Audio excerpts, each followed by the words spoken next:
3 দিনের পরে আর কোনো শোক নাই, শোক পালন করা যাবে, এটা জায়েজ নাই, শরীয়তে জায়েজ নাই। হ্যাঁ, তবে শোকের মতো ইদ্দাত বলা হয়। ইদ্দাতটা হচ্ছে মহিলাদের জন্য। কাদের জন্য বলেন? মহিলাদের জন্য। কোনো মহিলার যদি স্বামী মারা যায় তাহলে সে 4 মাস 10 দিন ইদ্দাত পালন করবে, শোকাহত হবে। এই এক মহিলার জন্য, স্বামী হারা মহিলা, বিধবা মহিলার জন্য 4 মাস 10 দিন পর্যন্ত ইদ্দাত পালন করা শর্তে শোক পালন করতে পারবে। এর বাইরে আর কোনো শোক নাই। এই যে 15 আগস্ট বলেন আর 30শে জুন বলেন, এগুলো কি শরীয়তের কোনো ভিত্তি নাই। শরীয়তের যদি ভিত্তি থাকতো তাহলে রাসূল সাল্লাল্লাহু আলাইহি ওয়াসাল্লামের চাইতে বেশি মহব্বতের মানুষ পৃথিবীতে আছে? আর দুনিয়া আসছে? আর আসবে না। তার জন্য কত শোক পালন করছে আপনি বলেন তো? করছে কেউ? সাহাবায়ে কেরাম তো তাদের কলিজা কেটে মনে মানুষই খাওয়াই দিলেন যদি শোক পালন করায় বলতেই হতো। করছেন? করেন। অর্থাৎ আমাদের সমাজেও যে প্রচলনটা আছে, এই যে 40শে পালন করা, 3 দিনে মিলাদ দেওয়া, তারপর হচ্ছে বার্ষিকী পালন করা, এগুলো শরীয়তের কোনো ভিত্তি না, এটা ভিত্তিহীন। এ পারপোজ খরচ করা মানে আপনি আল্লাহর শরীয়তের বাহিরে গিয়ে খরচ করছেন। এই জন্য কাল কিয়ামতের দিন আপনি সওয়াবের নিয়তে যেহেতু করছেন, এই জন্য গুনাহ বেশি হবে। আলহামদুলিল্লাহ, আল্লাহ সুবহানাহু ওয়া তাআলার শাহী দরবারে লাখো কোটি শুকরিয়া জ্ঞাপন করছি যে রব্বে করিম আমাদেরকে ভালোবেসে দয়া করে তার গোলামি করার নিমিত্তে মসজিদে আসার, বসার, কথা বলার, কথা শোনার সুযোগ এনায়েত করেছেন। এই জন্য আমরা সকলে শুকরিয়া জ্ঞাপন করছি, বলছি আলহামদুলিল্লাহ। আল্লাহ সুবহানাহু ওয়া তাআলা করুণা, মেহেরবানি, দয়া ছাড়া আমরা এই মসজিদে আসতে পারতাম না। আজকে পবিত্র জুমার দিন, অত্যন্ত গুরুত্বপূর্ণ একটি সময় আমরা অতিবাহিত করছি। আমাদের কাছ থেকে আস্তে আস্তে আমাদের হায়াত ফুরিয়ে যাচ্ছে, কিন্তু আমাদের আখিরাতের পুঁজিগুলো আমরা ভালো করে সংগ্রহ করতে ব্যর্থ হচ্ছে। সেই সময়ের পূর্বেই আমাদেরকে আল্লাহ তাআলার কাছে সারেন্ডার হয়ে যাওয়া উচিত। যেই সময়ে কোনো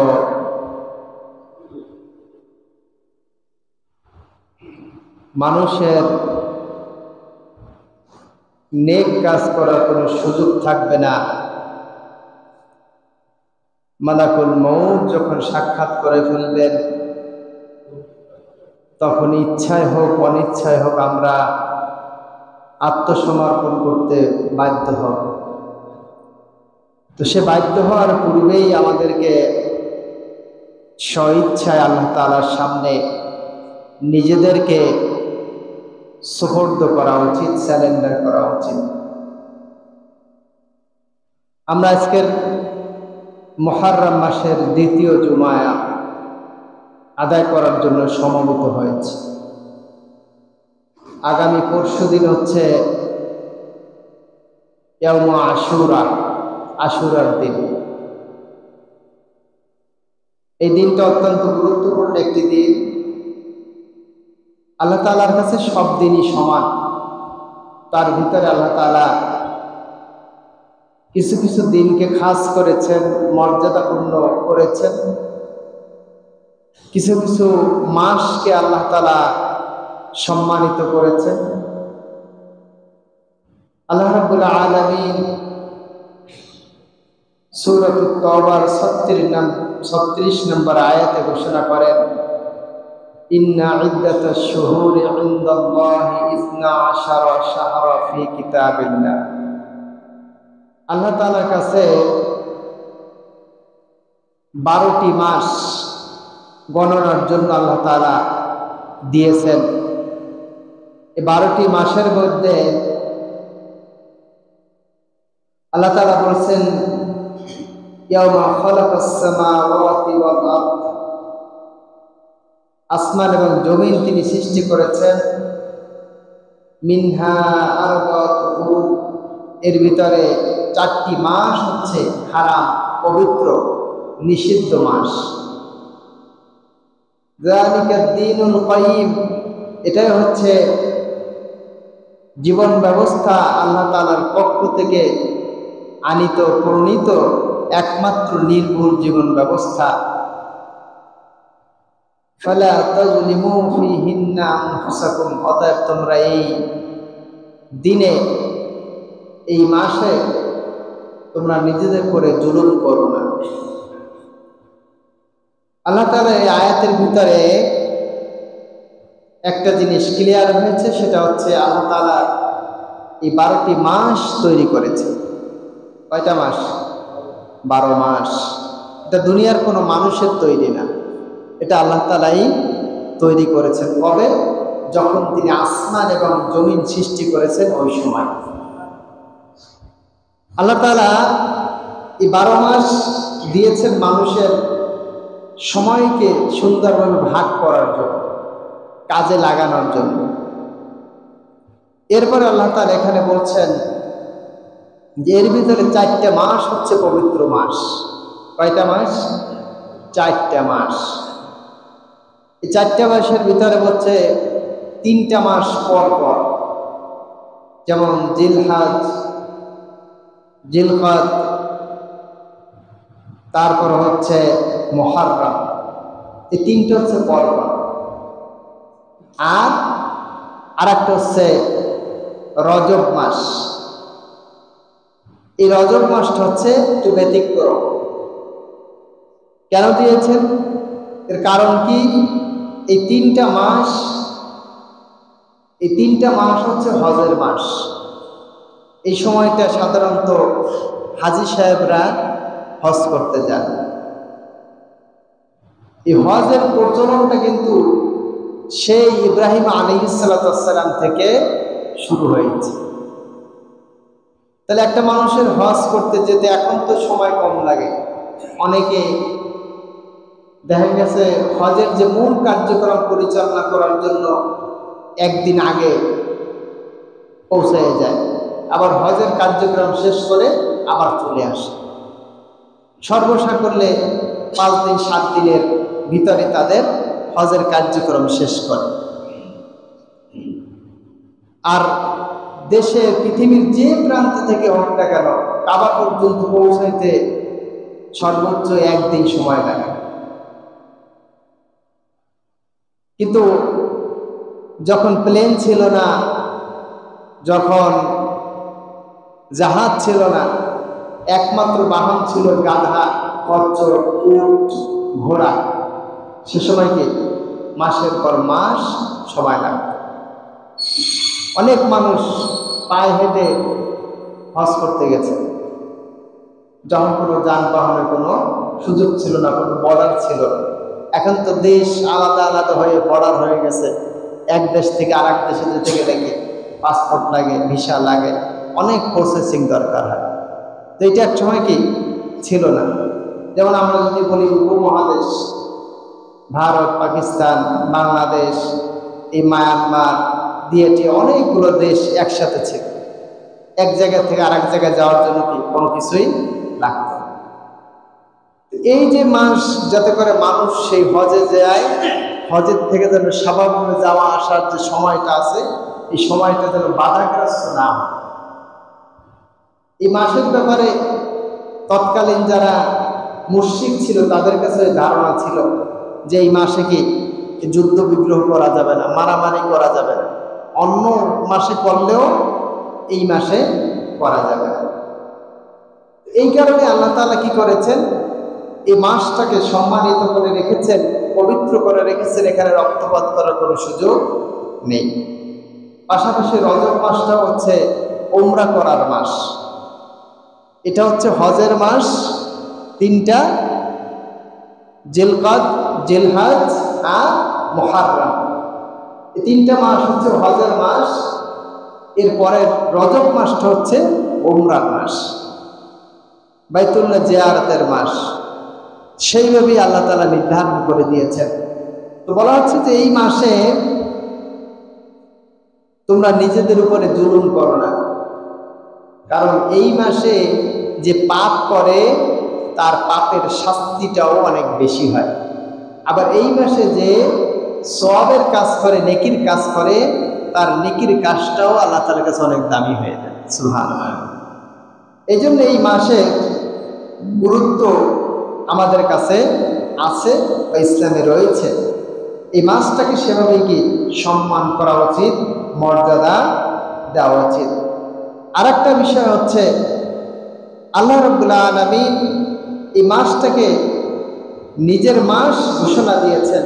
আল্লাহ রাসূল সাল্লাল্লাহু আলাইহি ওয়াসাল্লাম বলেছেন যে শাহরুল্লাহিল মুহাররম, এটা হচ্ছে আল্লাহ তাআলার মাস। এই যে 4টা মাস, সব মাসই আল্লাহ, কিন্তু বিশেষ করে বলে এই মাসটা আমার মাস, এই মাসটা আল্লাহর মাস বলে আরো কি এর মর্যাদা বাড়াই দিলেন। এই জন্য এই মাসের ভিতরে আল্লাহ রাসূল সাল্লাল্লাহু আলাইহি ওয়াসাল্লাম বলেছেন যে যতগুলা মাস আছে, যত রোজা রাখে রমজান মাসের পরে সবচেয়ে গুরুত্বপূর্ণ রোজা রাখার মাস সেটা হচ্ছে এই 4 মাস, বিশেষ করে মুহররম মাস। আল্লাহ রাসূল সাল্লাল্লাহু আলাইহি ওয়াসাল্লাম বলেছেন আফদালুস সিয়ামি বাদা রমাদান শাহরুল্লাহিল মুহররম ওয়া আফদালুস সালাতি বাদাল ফরিদাতি সালাতুল লাইল। বলা হচ্ছে যে আফদালুস সিয়াম বাদা রমাদান, রমজান মাসের পরে সর্বোত্তম রমজান হচ্ছে, রোজা হচ্ছে শাহরুল্লাহিল মুহররম, মুহররম মাসে রোজা রাখা। সুবহানাল্লাহ। যে মাসে আমরা এই মুহূর্তে আছি, আজকে রমজান মুহররম মাসের 8 তারিখ। কয় তারিখ? 8 তারিখ। তো বলা হচ্ছে এই মাসে রোজাটা আল্লাহ তাআলার কাছে সবচেয়ে দামি, রমজান মাসের পর। এরপর বলা হচ্ছে আফতারুস সালাতি বাদাল ফরিদা সালাতুল লাইল, বলছে যে ফরজ নামাজের পরে যে নামাজ সবচেয়ে দামি নামাজ, সে নামাজটা হচ্ছে রাতের নামাজ। সুবহানাল্লাহ। কোন নামাজ? রাতের নামাজ। যেই রাত্রে নামাজ পড়লে আল্লাহ তাআলার নিকটবর্তী হওয়া যায়। তাহাজ্জুদের নামাজ হচ্ছে আল্লাহ তাআলার কাছে ফরজ নামাজের পরে সবচেয়ে দামি নামাজ।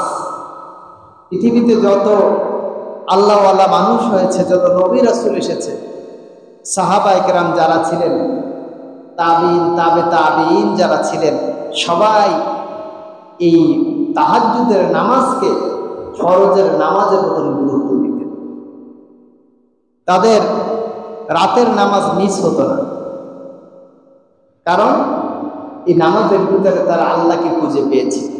সুবহানাল্লাহ। আল্লাহকে খুঁজে পেয়েছিলেন। সারাদিন মানুষ আল্লাহকে ডাকে, আর আল্লাহ তাআলা রাত্রিবেলা নিজে বান্দাদেরকে ডাকে। সুবহানাল্লাহ। আল্লাহ তাআলা ডেকে ডেকে বলতে থাকেন যে কেউ কি আসো ক্ষমা প্রার্থনাকারী, আমি তাকে ক্ষমা করব। কেউ কি আসো অভাবী, আমি তার অভাব দূর করে দেব। কেউ কি আসো যে বিপদে পড়েছো, বিপদ থেকে উদ্ধার হচ্ছে না, আমি আল্লাহ তাআলা তোমাকে ডাকছি, জাগো, উঠে যাও, আমাকে ডাকো, আমি তোমার বিপদ উদ্ধার করে দেব। সুবহানাল্লাহ। এই জন্য এটা একটা গুরুত্বপূর্ণ নামাজ, রাতের নামাজ। আল্লাহ রাসূল সাল্লাল্লাহু আলাইহি ওয়াসাল্লাম এই জন্য এটাকে বলেছেন কি আল্লাহর মাস বলেছেন। এই মাসে রোজা রাখাটা গুরুত্বপূর্ণ। তাহলে মুহররম মাসের যেহেতু গুরুত্বপূর্ণ মাস, এর আরো কয়েকটা কারণ আছে। কারণ সময়ের ভিতরে একটা হচ্ছে যে যেই মাসে অসংখ্য নবীদেরকে আল্লাহ তাআলা বিভিন্ন সময় বিপদ থেকে উদ্ধার করেছে। সুবহানাল্লাহ। যেমন তাফসীরের ভিতরে এসেছে যে হযরত ইব্রাহিম আলাইহিস সালামকে এই মাসেই আল্লাহ তাআলা কি করেছেন, ওই নমরুদের আগুন থেকে রক্ষা করেছে। হযরত নূহ আলাইহিস সালাম যে নৌকা নিয়ে তার অনুসারীদের নিয়ে প্লাবনে ভাসতেছিলেন, এই প্লাবনে ভাসা অবস্থায় জুদি পাহাড়ে যখন অবস্থান করেছিলেন, সেটা ছিল এই মুহররম মাস, এই আশুরার দিন, মুহররম মাসের 10 তারিখ।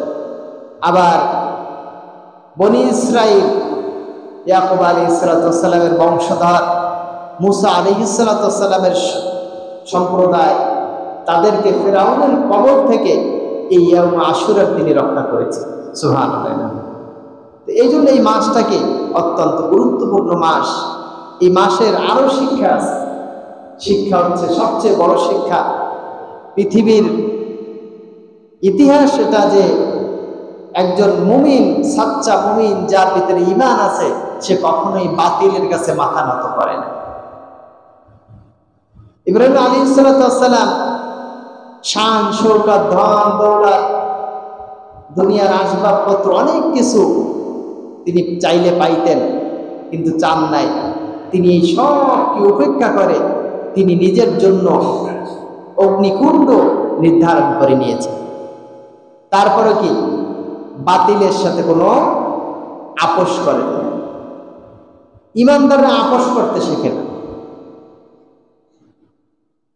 এর পরবর্তী যে ঘটনা আছে সেটা হচ্ছে হযরত হুসাইন রাদিয়াল্লাহু তাআলা আনহু শাহাদাত।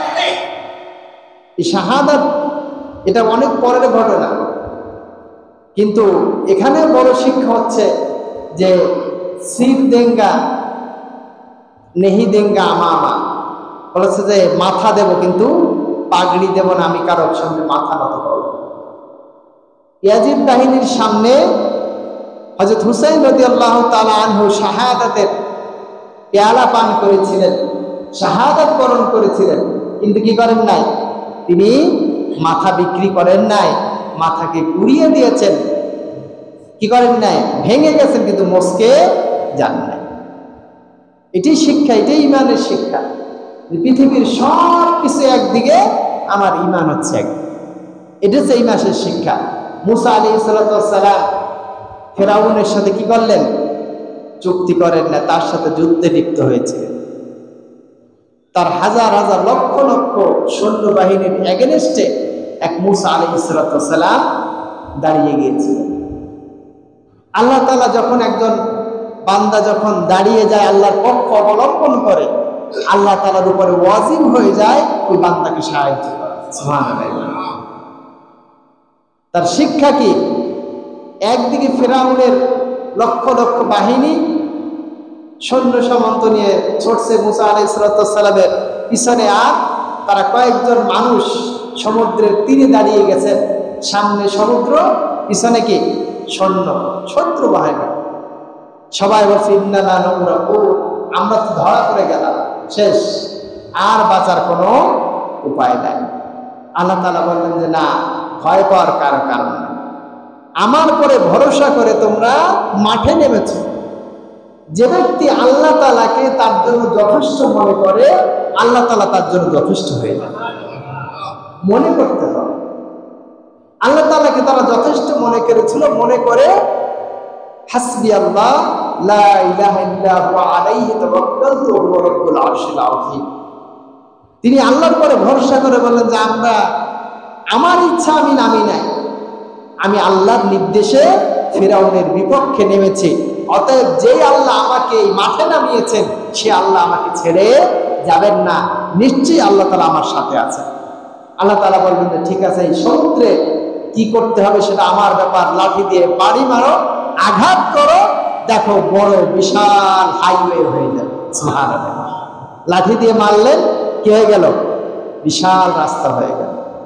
আল্লাহ তাআলা মুসা আলাইহিস সালামের অনুসারী সকলকে নদী পার করে দিয়ে বাঁচিয়ে দিলেন। আর ওই ফিরআউন যখন ওর ভিতরে নামলো, আল্লাহ তাআলা দুই পাশের পানিকে চাপ দিয়ে তাকে ডুবাই মারে। এটাই কি আল্লাহর শিক্ষা। আল্লাহ তাআলা বলছেন যে তোমরা যদি দ্বীনের পরে ইস্তেকামত থাকো, ইন্নাল্লাযীনা ক্বালু রাব্বুনাল্লাহ সুম্মা ইসতাকামু তাতানাজ্জালু আলাইহিমুল মালায়েকা আল্লা তাখাফু ওয়া লা তাহজানু ওয়া আবশিরু বিল জান্নাহ। সুবহানাল্লাহ। আল্লাহ তাআলা বলছেন, যে ব্যক্তি আমাকে রব করে স্বীকার করে আর এই কথার উপরে অবিচল থাকে, অটল থাকে, আমি আল্লাহ তাআলা তাদের জন্য আসমান থেকে ফেরেশতা নাজিল করি। সুবহানাল্লাহ। রাসূল সাল্লাল্লাহু আলাইহি ওয়াসাল্লাম হিজরতে যাবেন, আবু বকর রাদিয়াল্লাহু তাআলা আনহু তার সাথে। কোথায় ঢুকলেন? এই কাবা থেকে, রাসূল সাল্লাল্লাহু আলাইহি ওয়াসাল্লামের বাড়ি থেকে 3 কিলোমিটার দূরে গারে সুর, গারে সুরের ভিতরে অবস্থান করলেন। কাফেররা খুঁজতে খুঁজতে শেষ পর্যন্ত এসে দাঁড়াই গেল একেবারে গারে সুরের পাশে। আমরা সবাই ঘটনাটা জানি, কিন্তু এখান থেকে শিক্ষা নেই না। শিক্ষাটা কি? একেবারে পাশাপাশি। তিনি চাইলে ওটাকে বন্ধ করে দিতে পারতেন, আল্লাহ তাআলা বন্ধ করেন, মাকড়সার জাল দিয়ে একটা কি করলেন, তাকে বন্ধ করে দিলেন। দেওয়ার পরে সেখান থেকে পদধূলি শোনা যাচ্ছিল। আবু বকর রাদিয়াল্লাহু তাআলা শুনতেছিলেন তার কাফেরদের পায়ের আওয়াজ। তিনি বললেন যে আমরা মনে হয় আজকে ধরা পড়ে যাব, আজকে আর মনে হয় বাঁচার কোনো সুযোগ নাই। আল্লাহ তাআলা বলেন, আল্লাহ রাসূল বললেন, ইন্নাল্লাহা মা'ানা, না না, আমরা ধরা পড়বো না, কারণ আমাদের সাথে কে আছেন? আল্লাহ তাআলা আছেন। আল্লাহ তাআলা তাদের ওইখান থেকে বের করে হিজরতে একেবারে মদিনা পর্যন্ত নিরাপদে পৌঁছে দিয়েছেন। সুবহানাল্লাহ। এই জন্য আমরা যারা ঈমানদার, যারা আমরা মনে করি যে আমরা ঈমানদার, আসলে আমাদের ঈমান আছে, সেই ঈমানদাররা যখন তাদের ঈমানের বলে যখন বাতিলের বিরুদ্ধে অবস্থান করে, তখন আল্লাহ তাআলার পক্ষ থেকে ওই মুমিনের জন্য সাহায্য ওয়াজিব হয়ে যায়। সুবহানাল্লাহ, অবধারিত হয়ে যায়। আল্লাহ তাআলা বিপদে ফেলেন না। সময় তো হাজিরিন, এই যে মুসা আলাইহিস সালাতু ওয়াস সালাম, তারপরে হযরত নূহ আলাইহিস সালাতু ওয়াস সালাম, হযরত ইব্রাহিম আলাইহিস সালাতু ওয়াস সালাম এই দিনে কি নাজাত পেয়েছিল। তো রাসূল সাল্লাল্লাহু আলাইহি ওয়াসাল্লাম মদিনায় যাওয়ার আগে রোজা রাখতেন। আশুরা রোজা ফরজ ছিল রাসূলের উপর, রোজা রাখতেন। মদিনায় যখন গেলেন তখন দেখলেন যে ইহুদিরা রোজা রাখছে। হযরত আব্দুল্লাহ ইবনে আব্বাস রাদিয়াল্লাহু তাআলা আনহু হাদিস, তিনি বলছেন যে আল্লাহ রাসূল যখন মদিনায় গেলেন, যে দেখলেন যে ইহুদিরা রোজা রাখতেছে। আল্লাহ রাসূল জিজ্ঞেস করলেন, মা হাদা, এটা কি? বলছে এটা হচ্ছে পুণ্যের দিন, নেকি অর্জনের দিন। এই দিনে নাজ্জাল্লাহু বানি ইসরাঈল মিন আদুবিহিম, এই দিনে আল্লাহ তাআলা ফিরআউনের কবল থেকে বনি ইসরাঈলদেরকে রক্ষা করেছে। তো সেই কারণে মুসা আলাইহিস সালাতু ওয়াস সালাম রোজা রেখেছিলেন। আমরা তার অনুসারী, সেই হিসেবে আমরা রোজা রাখি। বলছে তাই? বলছে যে আনা হাক্কু, বলছে আমি অধিক হকদার মিনকুম বিমূসা, মুসা আলাইহিস সালাতু ওয়াস সালামের ব্যাপারে। যেহেতু ইহুদি যারা, তারা কি করেছে, তাদের ধর্ম পরিবর্তন করেছে, তাদের বই পরিবর্তন করেছে, তাদের কিতাবকে পরিবর্তন করেছে। তারা আসল ধর্মে না, ইহুদি ধর্মের অনুসারী তারা আসলে না। তারা নিজেদের মন গড়া কিতাব তৈরি করে কি করেছে, তারা তাদের জীবন পরিচালনা করেছে। এই কথা যদি আমরা আসি যে তাওরাতের হাফেজ কম ছিল, অনেক কম ছিল, কিন্তু কোরআনের হাফেজ কি কম না বেশি? কত বেশি? অসংখ্য হাফেজ কোরআন আছে। আমার তো মনে হয় বাংলাদেশে এমন কোন মসজিদ হয়তো পাওয়া যাবে না যে মসজিদে নামাজ পড়তে গেলে একজন হাফেজ পাওয়া যাবে না। আল্লাহ তাআলা লক্ষ লক্ষ হাফেজ কোরআন তৈরি করে দিয়েছে। বলছে যে তারা তাদের ধর্ম পরিবর্তন করেছে, ধর্মীয় গ্রন্থ পরিবর্তন করেছে। ধর্মীয় গ্রন্থের পরিবর্তনের মাধ্যমে তারা কি করেছে, নিজেদের অনেক বিধান থেকে দূরে সরিয়ে নিয়েছে। কিন্তু আমরা অনেক মুসলমান ধর্মীয় গ্রন্থ পরিবর্তন করতে পারি না। কেন পারছি না? কারণ যদি পরিবর্তন করি তাহলে ধরা খেতে হবে। যখন তেলাওয়াত করবে এটা পরিবর্তনকৃত কিতাব, তখন কোনো না কোনো হাফেজের কাছে এটা ধরা পড়ে যাবে, যার কারণে তারা পরিবর্তন করতে পারে না। কিন্তু তারা কিতাব পরিবর্তন করতে ঠিকই পারে না, কিন্তু তারা কি আইন ঠিকই পরিবর্তন করে নিয়েছে। কথা কি আমার বুঝছেন কিনা? তারা কিতাব পরিবর্তন করতে পারে না, আমরা মুসলমানরা কিতাব পরিবর্তন করতে পারি না, কিন্তু আল্লাহর বিধানের অনেক পরিবর্তন আমরা নিজেরা মতন করে নিয়েছি। ওখানে ঢুকাইতে পারি না, কিন্তু বাস্তবে মানছি। এতটুকু পার্থক্য হয়েছে। তো মুসা আলাইহিস সালামের অনুসারী হিসাবে তারা বলা হচ্ছে যে তোমরা যদি তার অনুসারী হিসেবে এটা রাখো, তাহলে আমি সবচেয়ে বেশি হকদার, কারণ আমি প্রকৃতপক্ষে মুসার অনুসারী। কিভাবে? কারণ লা নুফাররিকু বাইনা আহাদিন মির রুসুলি, আমরা কোন রাসূলের ভিতরে কোনো পার্থক্য তৈরি করি না। আমরা কিতাবের পরে ঈমান যেমন আনি, ও যে প্রত্যেক রাসূলের পরে আমরা ঈমান আনি। পৃথিবীতে যত নবী রাসূল এসেছে, প্রত্যেক নবী রাসূলের উপরে ঈমান আনা ফরজ। ঈমান আনা কি ফরজ। কেউ যদি কোনো নবীকে অস্বীকার করে, কোন রাসূলকে যদি অস্বীকার করে, তার ঈমান থাকবে না, সে বেঈমান হয়ে যাবে। তাহলে তাওরাতের যারা অনুসারী বর্তমানে, তারা কি অনেক নবীকে মানে না, তারা বরঞ্চ তারা নবীদেরকে হত্যা করেছে। তাহলে তারা যদি নবীদেরকে হত্যা করেছে, তাহলে তারা কি নবীর অনুসারী না নবীর শত্রু? নবীদের শত্রু। বলছে তোমরা যদি এই কারণে রোজা রাখো মুসার হয়ে, তাহলে আমি সবচেয়ে বেশি হকদার, কারণ আমি একজন নবী, সেই হিসাবে আমার তিনি ভাই, আমি সেই হিসেবে রোজা রাখি। সুবহানাল্লাহ। তখন থেকে কি করলেন? রাসূল সাল্লাল্লাহু আলাইহি ওয়াসাল্লাম রোজা রাখতে শুরু করলেন।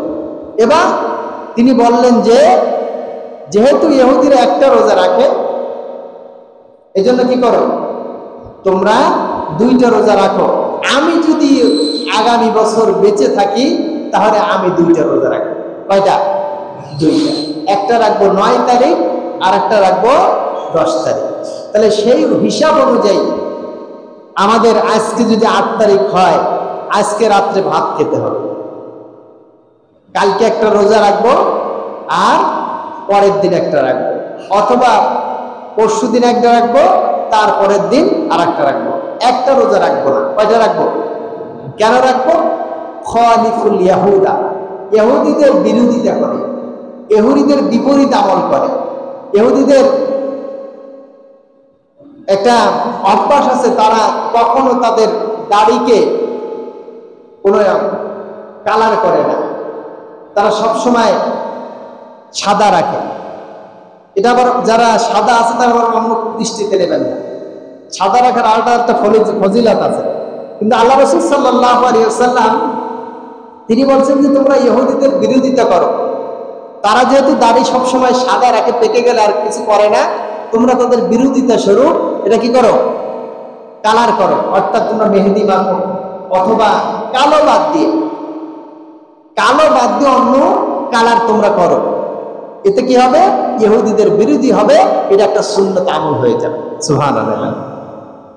তাহলে আল্লাহ রাসূল সাল্লাল্লাহু আলাইহি ওয়াসাল্লাম ইহুদিদের বিরোধিতার জন্য রোজা রাখতে বললেন, ইহুদিদের বিরোধিতার জন্য দাড়িকে সাদা রাখতে নিষেধ করলেন।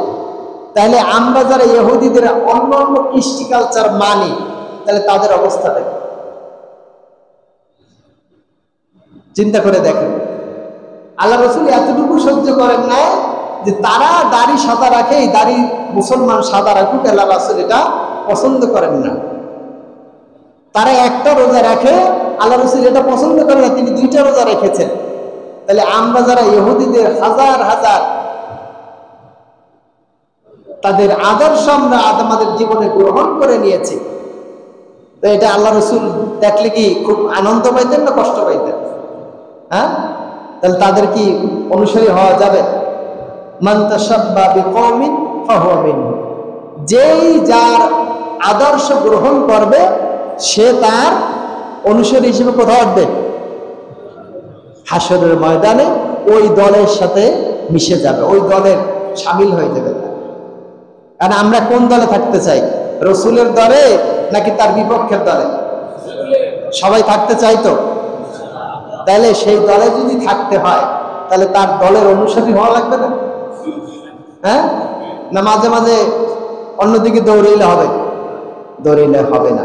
তাহলে আমাদের এই রমজানের এই যে রোজাটা, এক নাম্বার বিরোধিতা হচ্ছে আমরা রোজা রাখবো, এটা সব। কত সব? আল্লাহ রাসূল বলছেন যে আইয়াহতাসিবা আইয়ুকাফির, যে আমি আশা করি, আমার বিশ্বাস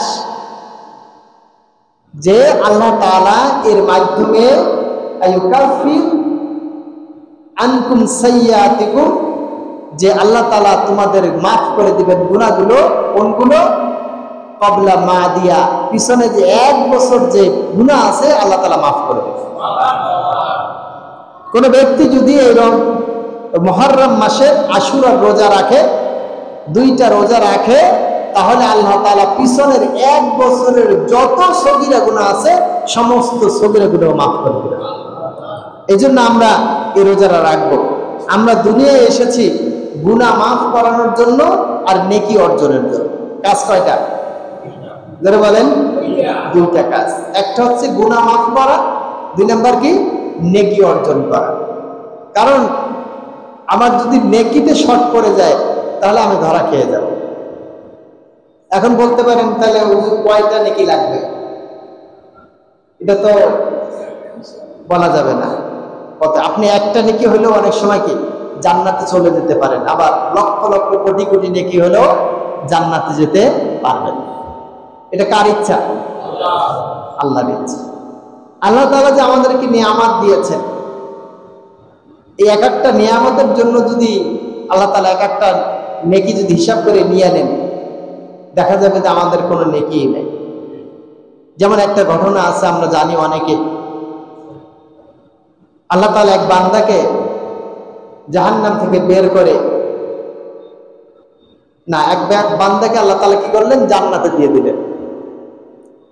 তার মনের ভিতরে তাকে যখন জিজ্ঞেস করা হয়েছিল তুমি জান্নাতে আসলে কিসের মাধ্যমে, বলছে আমি আমার আমল দিয়ে আমি জান্নাতে এসেছি। কি দিয়ে? আমল দিয়ে, আমার কর্ম দিয়ে, আমার কাজ দিয়ে।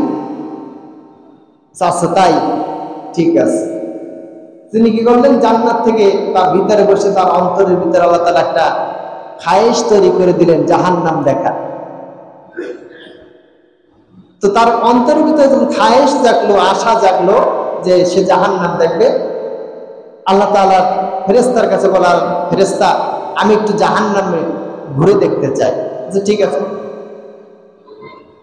তাকে জাহান্নামের পাশ দিয়ে ঘুরে নিয়ে আসা।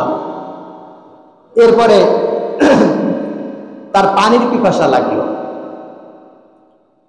পানির পিপাসা যখন লাগলো, সে পানি চাইলে যে আমার পানি দাও। এখন সে আগে ছিল কোথায়? জান্নাতে। এখন জান্নাতে মা তাশতাহি আনফুসুকুম ওয়া লাকুম ফিহা মা তাদদাউন, জান্নাতের ভিতরে যা চাইবে তাই পাবে, কোনো কি নাই, বারণ নাই, কোনো নিষেধ নাই। কিন্তু জান্নাতের বাইরে যখন চলে এসেছে, এখন কি যা ইচ্ছা তাই পাবে? সুযোগ নেই, অফ। এই অফার আর নাই, বন্ধ হয়ে গেছে। যখন চাইলে বলছে না এখন তো দেওয়া যাবে না। বলছে কি লাগবে? বলছে পানি খাইতে গেলে নেকি দরকার হয়, তুমি তো এখন টাকাও দিতে পারবে না, পয়সাও দিতে পারবে না, অন্য কোনো কিছুই নাই, তোমার আছে কি? নেকি আছে। তাহলে নেকির বিনিময়ে তোমাকে পানি দিতে পারে। তাহলে তোমার জীবনের যত নেকি আছে এই নেকিগুলা দাও, আর 1 গ্লাস পানি খাও। এখন ও কি পানির পিপাসা তো লাগছে, এখন তো নিবারণ তো করতে হবে। বলছে ঠিক আছে, রাজি আমি। পানি যখন খাইলো, নেকি দিয়ে দিল, বিনিময় শেষ। এরপরে সে জান্নাতে ঢোকার জন্য যখন সামনাসামনি গেল, জান্নাতের দারোয়ান যিনি বলেন যে ঢোকা যাবে না। বলছে কেন? বলছে তুমি যে পুঁজি নিয়ে জান্নাতে ঢুকছিলা সেই পুঁজি তো আর নাই, পুঁজি কি শেষ, এখন তোমার এর ভিতরে ঢোকার কোনো সুযোগ নেই। বলছে কেন? বলছে যে তুমি যে 1 গ্লাস পানি খাইছো, এই 1 গ্লাস পানির বিনিময়ে তোমার জীবনের নেকি তুমি দিয়ে দিলে, এখন তুমি কি দিয়ে জান্নাতে যাও? তুমি না বলছিলে তুমি তোমার যোগ্যতার বলে তুমি আমল দিয়ে তুমি জান্নাতে গেছো, এখন সেই যোগ্যতা তো শেষ, এখন আর তোমার জান্নাত নেই। তখন সে হাউমাউ করে কাঁদতে শুরু করছে। ফেরেশতা বলছে যে তুমি তোমার জীবনে এরকমের কত হাজার গ্লাস পানি পান করেছো, তুমি কি হিসাব নিয়েছো? আল্লাহ তাআলা যদি তোমার কাছ থেকে এই প্রত্যেকটা নিয়ামতের হিসাব আল্লাহ তাআলা নিতেন, তাহলে তুমি কোথায় যেতে? তখন সে হাউমাউ করে কাঁদতে বলল, আল্লাহ আমি ভুল বুঝতে পেরেছি, আমি আমার যোগ্যতা জান্নাতে যাইনি, তোমার রহমতে জান্নাতে পেয়েছি। কিসে বলেন তো? আল্লাহর রহমত। আল্লাহ তাআলা দয়া করেছেন বিদে এই মসজিদে আসার সুযোগ পাইছে। আমার কোনো যোগ্যতা, আমার ক্রেডিটে না। আমার চেয়ে অনেক সুন্দর মানুষ নামাজে আসতে পারে না, আমার চেয়ে অনেক শক্তিশালী মানুষ নামাজে আসতে পারে না, আমার চেয়ে অনেক সম্পদশালী মানুষ মসজিদে আসতে পারে না। যোগ্যতা আল্লাহ তাআলা তাকে দেন নাই, তাই আসতে পারে।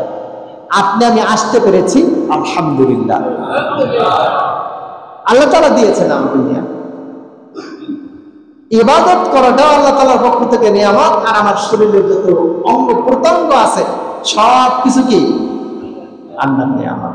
এই এক একটা নিয়ামত নিয়ে একটু যদি আমরা চিন্তা করি, তাহলে বুঝতে পারো যে আমি কত সম্পদের মালিক। আল্লাহ তাআলা কত টাকার মালিক আমাকে বানাইছেন। আমার নগদ টাকা নাই, কিন্তু আমার সব, আমার যে আঙ্গুলগুলো আছে এগুলো যদি সোজা হয়ে থাকতো, তাহলে বুঝতে পারতাম যে কত কষ্ট নাকি। আমি কানে যদি একটু না শুনতে পারতাম, তাহলে বুঝতাম যে কত কষ্ট। আমি যদি মনের ভাব আমার মুখ দিয়ে প্রকাশ করতে না করতে পারতাম, তাহলে বুঝতাম যে কতটা কষ্ট। এরকম প্রত্যেকটা নিয়ামত আপনি নিয়ে একটু চিন্তা করেন তো, কত নিয়ামত আছে আপনার কাছে। সম্মানিত হাজিরিন, আল্লাহ তাআলার পক্ষ থেকে এই নিয়ামতগুলো ভোগ করার পরে আল্লাহ তাআলার শুকরিয়া আদায় করা দরকার। এই শুকরিয়া শুধু মুখে আলহামদুলিল্লাহ বললে হবে না। এই শুকরিয়া মানে হচ্ছে আমাকে সব সময় আল্লাহ তাআলার হুকুমের সামনে স্যালেন্ডার করে দিতে হবে। যখন যে আদেশ আসবে তখন সেই আদেশের সামনেই আমি নিজেকে স্যালেন্ডার যদি করে দিতে পারি, তাহলে আল্লাহ তাআলার নিয়ামতের শুকরিয়া আদায় করা হবে। আর আমি যদি শুকরিয়া আদায় করতে পারি, আল্লাহ তাআলা বলেন লাইন শাকারতুম লাযীদান্নাকুম ওয়া লাইন কাফারতুম ইন্না আযাবী লাশাদীদ। যদি তুমি আমার নিয়ামত পাওয়ার পরে, নিয়ামত খাওয়ার পরে, নিয়ামত ভোগ করার পরে আমার শুকরিয়া আদায় করো, আমি আল্লাহ তাআলা তোমার নিয়ামত বাড়িয়ে দেব। সুবহানাল্লাহ। আর যদি উল্টা করো, তাহলে আমি নিয়ামত তো দেবই না, আস্তে আস্তে কি করবো, ছিনিয়ে নেব, আর কঠিন আযাবে আমি তোমাকে গ্রেফতার করব, আটকাই দেব। তোমার দুনিয়ার কোনো আযাব না, দুনিয়ার কোনো কষ্ট না, বরঞ্চ ভয়াবহ কষ্টের জায়গা হচ্ছে জাহান্নাম, মৃত্যুর পরে। সম্মানিত হাজিরিন, এই জন্য আমরা এই যত ছোট্ট ছোট্ট নেকি আছে, নেকি আমলগুলো করার চেষ্টা করব, এটাই আমাদের পাথেয় হয়ে থাকবে। অনেক কাজ আছে। এরপর হচ্ছে এই মাসটায় গুনাহ থেকে নিজেকে দূরে রাখা। তাহলে কি অন্য মাসে কি গুনাহ করে যাবে? হ্যাঁ, যে এই মাসে তো করলাম না করে, তাহলে অন্য মাসে এগুলো জমায়ে রাখবো, আগামী মাসে করবো নাকি? না, এ কথার মানে হচ্ছে এই মাসে আরো বেশি সতর্কতা অবলম্বন। এমনি তো গুনাহ করবো না, কিন্তু এই মাসে আরো সতর্কতা অবলম্বন করা, যাতে করে আমার কাছ থেকে কোনো ধরনের গুনাহ না হয়। যেহেতু এই মাসের গুনাহ হলে শাস্তিটা কি আরো বেশি হবে, আরো বেশি হবে। এই জন্য এই মাসটাকে কি করা, গুনাহ থেকে নিজেদেরকে দূরে রাখার সর্বোত্তম চেষ্টা করা। সম্মানিত হাজিরিন, আমাদের সমাজের অনেকগুলো প্রচলিত পদ্ধতি, নিয়ম কানুন আছে। আমরা দেখতে পাই যে তাজিয়া মিছিল করা হয়, জানেন না আপনারা? বিশেষ করে যারা শিয়া অনুসারী, শিয়া সম্প্রদায় যারা আছেন, তারা এগুলো করে থাকেন। এগুলা শরীয়তের কোনো ভিত্তি নাই। কারণ এই যে আশুরার যে মূল কেন্দ্রবিন্দু, সেটা কিন্তু রাসূল সাল্লাল্লাহু আলাইহি ওয়াসাল্লামের যুগের ঘটনা। আর আশুরার আমরা যেটা পালন করি, আমাদের সমাজে যেটা পালন করে, সেটা কোন সময়ের ঘটনা? হুসাইন রাদিয়াল্লাহু তাআলা আনহুর ঘটনা। এই ঘটনা আর সেই ঘটনা কি এক জিনিস না। এই ঘটনার শিক্ষা আছে, এখানে কোনো ইবাদত নাই, কোনো উৎসব নাই। আল্লাহ রাসূল বলছেন 3 দিনের বেশি শোক পালন করা জায়েজ নাই। কয় দিন? জোরে বলেন। 3 দিন শোক পালন করা। এই জন্য অনেক সময় আমাদের আত্মীয় স্বজন মারা গেলে তারা যেহেতু শোকে থাকে, এই শোকের 3 দিনে বিভিন্ন জায়গা থেকে আমরা খাবার সংগ্রহ করে তাদেরকে দেই। কেন দেই? যাতে করে তারা শোকাহত থাকে, এই পরিবারটা না খেয়ে থাকে কিনা, এই জন্য রান্না বান্না করে তাদের খাওয়ানোর ব্যবস্থা করা। কয় দিন? 3 দিন। 3 দিনের পরে আর কোনো শোক নাই, শোক পালন করা যাবে। এটা জায়েজ নাই, শরীয়তে জায়েজ নাই। হ্যাঁ, তবে শোকের মতো ইদ্দাত বলা হয়। ইদ্দাতটা হচ্ছে মহিলাদের জন্য। কাদের জন্য বলেন? মহিলাদের জন্য। কোনো মহিলার যদি স্বামী মারা যায় তাহলে সে 4 মাস 10 দিন ইদ্দাত পালন করবে, শোকাহত হবে। এই এক মহিলার জন্য, স্বামী হারা মহিলা, বিধবা মহিলার জন্য 4 মাস 10 দিন পর্যন্ত ইদ্দাত পালন করা শর্তে শোক পালন করতে পারবে। এর বাইরে আর কোনো শোক নাই। এই যে 15 আগস্ট বলেন আর 30শে জুন বলেন, এগুলো কি শরীয়তের কোনো ভিত্তি নাই। শরীয়তের যদি ভিত্তি থাকতো তাহলে রাসূল সাল্লাল্লাহু আলাইহি ওয়াসাল্লামের চাইতে বেশি মহব্বতের মানুষ পৃথিবীতে আছে? আর দুনিয়া আসছে? আর আসবে না। তার জন্য কত শোক পালন করছে আপনি বলেন তো? করছে কেউ? সাহাবায়ে কেরাম তো তাদের কলিজা কেটে মনে মানুষই খাওয়াই দিলেন যদি শোক পালন করায় বলতেই হতো। করছেন? করেন। অর্থাৎ আমাদের সমাজে যে প্রচলনটা আছে, এই যে 40শে পালন করা, 3 দিনে মিলাদ দেওয়া, তারপর হচ্ছে বার্ষিকী পালন করা, এগুলো শরীয়তের কোনো ভিত্তি না, এটা ভিত্তিহীন। এ পারপোজ খরচ করা মানে আপনি আল্লাহর শরীয়তের বাহিরে গিয়ে খরচ করছেন। এই জন্য কাল কিয়ামতের দিন আপনি সওয়াবের নিয়তে যেহেতু করছেন, এই জন্য গুনাহ বেশি হবে। কথা কি বলছেন? একটা জিনিস সওয়াব না করলে সওয়াব হয় না, নেকি হয় না। আপনি নেকির উদ্দেশ্য করছেন, এটা কি আল্লাহ এবং আল্লাহ রাসূলের চাইতে বেশি বুঝবেন? আল্লাহ এবং আল্লাহ রাসূলের চাইতে বেশি বোঝা যাবে? হ্যাঁ, যদি কেউ বেশি বোঝে তাহলে সে ইসলাম থেকে বাদ হয়ে যাবে। এই পারপোজ কোনো খরচ করবেন না। আপনার যদি মন চায় যে আপনার বাবা মারা গেছে, মা মারা গেছে, আত্মীয় স্বজন মারা গেছে, তার একটু সবরেসানি করা দরকার, তার জন্য নেকি পাঠানো দরকার, তাহলে কয়েকটা মাধ্যম আল্লাহ রাসূল বলে গেছেন। তার ভিতরে একটা মাধ্যম হচ্ছে কোরআন শরীফ দান করা। 2 নম্বর হচ্ছে আপনি ওই দানকৃত টাকা দিয়ে মসজিদ অথবা মাদ্রাসা, স্কুল, কলেজ অথবা বিভিন্ন জায়গায় 4 গাছ লাগালেন। এরকমের জনকল্যাণমূলক যত কাজ করবে, সেই জনকল্যাণমূলক কাজ যতদিন পৃথিবীতে থাকবে ততদিন পর্যন্ত তার আমলনামায় সওয়াব চাইতে থাকবে। এটি হচ্ছে সর্বোত্তম পদ্ধতি। আমরা যা কিছু করব, আমাদের মডেল হচ্ছে কি মুহাম্মদ রাসূলুল্লাহ সাল্লাল্লাহু আলাইহি ওয়াসাল্লাম। এই মডেলে আমাদের করতে হবে। এই মডেলের বাইরে গিয়ে করা যাবে না। মনে করেন কেউ যদি মনে করে যে একজনে একটা বিল্ডিং করতে দিছে, এখানে অনেকে রাজমিস্ত্রি আছেন, এই জন্য আপনার এই কথাটা বলছে। একজনে বললো যে আমার একটা বিল্ডিং করে দেবেন, সে ডিজাইনটা দিয়ে দিল।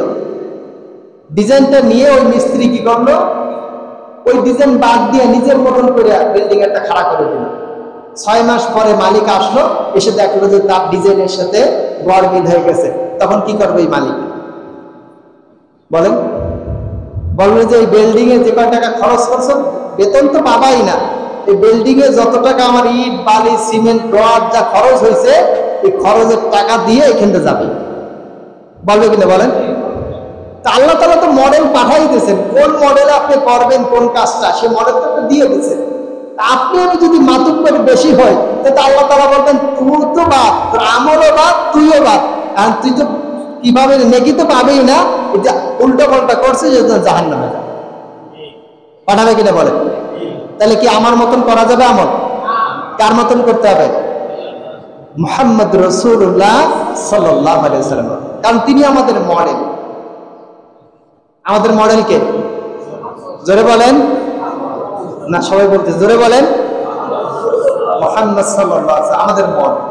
আল্লাহ তাআলা ঘোষণা করেছেন, লাকাদ কানা লাকুম ফি রাসূলিল্লাহি উসওয়াতুন হাসানাহ, যে আমি রাসূল সাল্লাল্লাহু আলাইহি ওয়াসাল্লামের জীবনীতে তোমাদের জন্য রেখেছি উত্তম আদর্শ, যাকে অনুসরণ করা যায়, যাকে অনুকরণ করা যায়, যার মানা যায়, সেটা আমি তৈরি করে দিয়েছি মুহাম্মদ সাল্লাল্লাহু আলাইহি ওয়াসাল্লামের জীবনী। তার জন্ম থেকে মৃত্যু পর্যন্ত যতটা স্তর আছে, একটা মানুষ যেখানে যেতে পারে, একটা মানুষ যেখানে প্রয়োজন আছে, বলছে সব স্তরকে আল্লাহ রাসূল সাল্লাল্লাহু আলাইহি ওয়াসাল্লাম দিয়ে পরিপূর্ণকে দান করেছে। সুবহানাল্লাহ।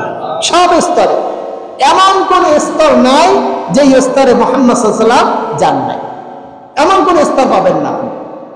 এই জন্য অনেকে রাসূল সাল্লাল্লাহু আলাইহি ওয়াসাল্লাম সমালোচনা করেন যে আল্লাহ রাসূল এই যুবক বয়সে একজন বৃদ্ধ মহিলার বিয়ে করলেন, আর বৃদ্ধ বয়সের একজন একেবারে অল্প বয়সে একজন মেয়েকে বিয়ে করলেন। এর ভিতরে হিকমত আছে, শিক্ষা আছে, এই জন্যই বিয়ে করেছেন। কারণ রাসূল সাল্লাল্লাহু আলাইহি ওয়াসাল্লাম কি মডেল, রাসূল সাল্লাল্লাহু আলাইহি ওয়াসাল্লাম কি মডেল। তাই মডেলকে তো সেভাবে সাজাইতে হবে যাতে সর্বস্তরের মানুষ তাকে অনুসরণ করতে পারে। তাকে দিয়ে রাখালিও করাইছে, করাইছে না? ব্যবসা করাইছে, সংসার পরিচালনা করাইছে, রাষ্ট্র পরিচালনা করাইছে, সেনাপতির দায়িত্ব পালন করাইছেন। কেন করাইছেন? কারণ সবই তো মানুষের দরকার। বলছে কোনো জায়গা আল্লাহ রসুলকে বাদ দেওয়া হয় না, সকল সেক্টরে নিয়ে নিয়ে একেবারে চোখে আঙ্গুল দিয়ে দেখাই গেছেন যে দুনিয়ার মানুষ তোমরা যার তার আদর্শ খুঁজতে যেও না, তোমাদের জন্য উত্তম আদর্শ রাসূল সাল্লাল্লাহু আলাইহি ওয়াসাল্লামের দিয়ে দিলাম। সুবহানাল্লাহ, উত্তম আদর্শ দিয়ে দিলাম। কোন আদর্শ দরকার তোমার? কোন সেক্টরে আদর্শ তোমার লাগবে? অর্থনীতিতে লাগবে, যাও রাসূলকে খোঁজো। তোমার সংসারের জন্য লাগবে, রাসূলকে খোঁজো। খেত কামের জন্য লাগবে, রাসূলকে খোঁজো। রাজনীতির জন্য লাগবে, রাসূলকে খোঁজো। তোমার যখনই দরকার, পররাষ্ট্রনীতি দরকার, সেখানে রাসূল সাল্লাল্লাহু আলাইহি ওয়াসাল্লাম আছে। কোন সেক্টর বাদ দেয়? আর সেই রাসূলকে বাদ দিয়ে যদি আমরা অন্য কিছু আদর্শ গ্রহণ করতে যাই, তাহলে কি বিপর্যয় ঘটবে? কি করবে? বিপর্যয় ঘটবে। সময় তো হাজিরি। এই জন্য তারা ওই যে তাজিয়া শুরু করেছে 352 হিজরির পরে। এই যত ঘটনা, যত অনুষ্ঠান সিয়ারা করে থাকে 352 খ্রিস্ট হিজরির পরের থেকে তারা শুরু করেছে। আর রাসূল সাল্লাল্লাহু আলাইহি ওয়াসাল্লাম মারা গেছে কি তারও অনেক আগে। তাহলে তাদের যে আদর্শ তারা গ্রহণ করেছে এটা বয়কট, বাতিল আদর্শ, এটা গ্রহণ করা যাবে না, শোক পালন করা যাবে না। তাদের জন্য দোয়া করতে পারি, আর তাদের জন্য দোয়া করা লাগবে না। আমরা যখন জুমার নামাজ পড়ি তখন কি তার জন্য দোয়া করে না? পৃথিবীতে এমন কোন মসজিদ পাওয়া যাবে না যে মসজিদের জুমার নামাজে খুতবার ভিতরে তাদের জন্য দোয়া করা হয় না, করে যাওয়া যাবে না। আমি আগেও বলেছিলাম যে এমন কোন নামাজ পাওয়া যাবে না যে নামাজের ভিতরে আত্তাহিয়াত করা হয় আর আত্তাহিয়াতের ভিতরে তাদের জন্য দোয়া হয় না, এমন কোন নামাজ পাওয়া যাবে। দোয়া ওঠে চলতে থাকে, চলতে থাকে, সবাই দোয়া করতে থাকে। এই জন্য স্পেসিফিক এই কাজগুলো যেগুলো করে থাকে তারা মাতম করা, তারপরে শরীর ক্ষতবিক্ষত করা, এই শরীরের মালিক আমি না। শরীর মালিককে আমি, শরীর মালিককে আল্লাহ তাআলা। আপনার আমার কাছে আমানত দিয়েছে, এটাকে কেটে, এটাকে ফুটা করে, এই করে সেই করে রক্তাক্ত করে এই অনুমতি দেওয়া হয় না। বরঞ্চ অনেক সময় দেখা যায় যে মানুষ এই মাতম করতে গিয়ে অনেক সময় মারা যায়। আল্লাহ রাসূল বলছেন যে ব্যক্তি যে জিনিস দিয়ে আত্মহত্যা করে, কিয়ামতের দিন তাকে ওই জিনিস দিয়ে বারবার তাকে করাবে, হত্যা করা হবে। কেউ যদি বিষ খেয়ে আত্মহত্যা করে তাহলে তাকে বিষ খাওয়াই বারবার তাকে শাস্তি দেওয়া হবে। কেউ যদি ছুরি মেরে আত্মহত্যা করে বারবার তাকে ছুরি মেরে তাকে শাস্তি দেওয়া হবে। কেউ যদি কি বলছে গুলি করে নিজে আত্মহত্যা করে, এটাই করা হবে। আবার কেউ যদি কোনো ডাক্তার যদি বলে যে অমুক ব্যক্তি এই ক্যান্সার হয়েছে বিড়ি খেয়ে, সিগারেট খেয়ে, মদ খেয়ে, গাঁজা খেয়ে তার ক্যান্সার হয়েছে, এটি যদি প্রমাণিত হয় আর ওই কারণে সে যদি মারা যায়, তাহলে কিয়ামতের দিন তাকে বিড়ি খাওয়াইয়া, তাকে মদ খাওয়াইয়া, তাকে গাঁজা খাওয়াইয়া শাস্তি দেওয়া হবে। এই জন্য যারা যারা এই সাথে জড়িত আছেন আপনাদের পায়ে ধরি খাইয়ে নেন। হারাম, এটা নিষিদ্ধ, স্পষ্ট হারাম। এ খাওয়া আর পায়খানা খাওয়া সমান, খাবেন না, খাবেন না। আপনি আল্লাহ তাআলা হারাম করেছে, আপনি কেন খাবেন? কে বলেছে আপনাকে খাওয়ার জন্য? আল্লাহ তাআলা তো নিষিদ্ধ করেছে, কেন খাবেন আপনি? বৈধ করে নাই তো যে আল্লাহ তাআলা আপনাকে শরীর দিয়েছে, সে আল্লাহ তাআলা আপনাকে নিষেধ করেছেন এই শরীরের ভিতর ঢুকানোর জন্য, আপনি কেন ঢুকাবেন? কে পারমিশন দিল আপনাকে? দয়া করে আপনাদের পায়ে ধরি, হাতে ধরি, ছেড়ে দেন। এটা ছেড়ে দিলে কিচ্ছু হবে না, আপনার কোনো ক্ষতি হবে না। শয়তান আপনাকে প্ররোচনা দিচ্ছে, শয়তান আপনাকে ধোঁকা দিচ্ছে, আপনার ব্রেন ওয়াশ করছে যে এটা খা, এটা না খাইলে তুই মরে যাবি। আসলে আপনার কিচ্ছু হবে না। হবে ভাই কিছু? কিচ্ছু হবে না। এই জন্য এখানে যারা আছেন আপনাদের পায়ে পড়ি, আপনাদের হাতে ধরি, ছেড়ে দেবেন তো? ছেড়ে দেবেন তো? আজকে থেকে খাবেন না বলে আল্লাহর কাছে ওয়াদা করে। আমাকে হাত দুখানোর দরকার নেই, আপনি আল্লাহর কাছে ওয়াদা করেন, আল্লাহ আমি আর খাবো না, মনে মনে ওয়াদা করেন, খাইয়েন না ভাই। আত্মার সামিল, এটা আত্মার সামিল। আমি গ্যারান্টি করে বলতে পারি আত্মহত্যার শামিল। যারা এটা করেন এটা আত্মহত্যার দিকে ঠেলে দিচ্ছেন। আপনারা এটা খাবেন না। আবার আপনাদের পায়ে পড়ি, আপনাদের হাতে ধরি, বাদ দিলেন। শরীয়তের জিনিসটা আপনি এর চেয়ে ভালো জিনিস কিছু খান। অনেক খাবার জিনিস আল্লাহ তাআলা তৈরি করে দিয়েছেন। কত খাবার লাগবে আপনার, কত কিছু দরকার আপনার। আল্লাহ তাআলা সিজনাল ফল দিয়েছেন, সিজনে সিজনে পরিবর্তন করে আপনাকে ফল খাওয়াচ্ছেন, কত মাছ মাংস খাওয়াচ্ছেন আপনাকে। তারপরে এই জিনিসটা কেন খাইতে হবে? যে জিনিসের আবিষ্কার হচ্ছে শয়তান। আবিষ্কার কি বলেন তো? শয়তান। আমি বলছিলাম আগেও যে এটা হচ্ছে যে এই যে জাহান্নামে যে খাবার খাওয়ানো হবে, এই খাবারের ভিতরে একটা খাবার হচ্ছে, বৈশিষ্ট্য হচ্ছে সে খাবার খেলে পরে মানুষের শরীর মোটাও হবে না, আর সে কি হবে না, স্বাস্থ্যও বাড়বে না, তার সুস্থতাও হবে না। তার ভেতরে দেখবেন যে কেউ যদি বিড়ি সিগারেট গাঁজা খায়, এতে কি কেউ স্বাস্থ্য মোটা হয়? হ্যাঁ, মোটা হয় না, কোনো উপকারিতা নাই। এটা আপনার টাকার ক্ষতি, আপনার নিজের শরীরের ক্ষতি। আপনি আপনার শরীরের মালিক যেহেতু না, আপনি শরীরের ক্ষতি করতে পারেন না, এই অধিকার আপনাকে দেওয়া হয় না। এই জন্য আপনাদের অবশ্যই এ ব্যাপারে আবারও বলছি, আমাকে ভয় পেয়ে লাভ নেই, আমাকে ভয় পেয়ে লাভ নেই। যে খতিব সাহেব দেখতেছে আমি একটু বুঝাই নিলাম, কি লাভ? কাকে ভয় পাবেন? জোরে বলেন, আল্লাহকে ভয় পাবেন। আপনি যদি হিসাব করেন এই টাকাটা জমাইয়া আপনি একজন গরিব মানুষকে দিয়ে দেন, আপনার এক মাসের এই টাকা দিয়ে আমি মনে করি যে একজন মানুষ যদি বেশি না প্রত্যেকদিন 2টা সিগারেটও খায়, একটা সিগারেটের দাম কত এখন বর্তমানে? হ্যাঁ, 22 টাকা। 22 টাকা না, 10 টাকা ধরেন, 10 দুগুণে 20 টাকা। 20 টাকা যদি হিসাব করেন মাস শেষে 600 টাকা। কয় টাকা? 600 টাকা। আমার বিশ্বাস এক যারা সিগারেট খায় 5টার নিচে খায় বলে আমার বিশ্বাস হয়। তাহলে আপনি যদি এই টাকাটা অপচয় করছেন, আপনার এই অপচয় কিন্তু টাকা দিয়ে একটা সংসার বেঁচে যায়। একটা মানুষ 10 টাকার একটা ট্যাবলেট কিনবে, সেজন্য অসহায় মানুষের কাছে দাঁড়া দাঁড়ে ভিক্ষা করে বেড়াচ্ছে, আর আপনি 10 টাকা আপনি বাতাসে উড়িয়ে দিচ্ছেন, আপনার শরীরে ক্ষতি করছেন। এটা করেন না ভাই, আল্লাহ তাআলার অভিশাপ নেমে আসবে আপনার, আল্লাহ তাআলার গজব আপনার আমার উপরে নেমে আসবে। এর থেকে বাঁচুন। এটা ছাড়লে আপনার লাভ হবে, লস হবে না। আপনাদের কাছে এই কথা বলেই আমি আমার আলোচনা এখানে শেষ করছি। আসসালামু আলাইকুম ওয়া রাহমাতুল্লাহি ওয়া বারাকাতুহু।